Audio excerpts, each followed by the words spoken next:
Hello everyone, আমি দীপা। এটা হলো শনিবারের ব্লগ। ঘুম থেকে উঠে দেখি প্রচণ্ড রোদ। তারপর মন্দিরে মাকে দর্শন করে ফ্রেশ হতে চলে গেলাম। ফ্রেশ হয়ে দেখলাম কলপাড়ে অনেকগুলো বোতল রাখা ছিল, সেগুলো আমি ভরে নিলাম। ভরে টরে তারপর দেখছিলাম পাড়ার মধ্যে চেঁচামেচি হচ্ছে, সেখানে গেছিলাম।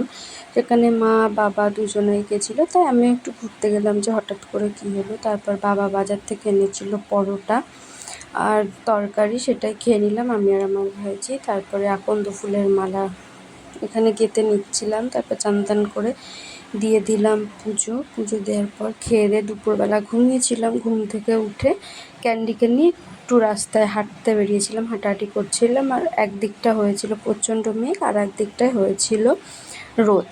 আর আমাদের বাড়ির চারদিকে হচ্ছে পুকুর আর বাঁশবাগান, এছাড়া আর আমাদের বাড়িতে কিছু নেই। তারপর সন্ধেবেলা বেরিয়ে পড়লাম পান্ডুয়া যাওয়ার উদ্দেশ্যে, বাৎসরিক পুজোর কেনাকাটা করার উদ্দেশ্যে।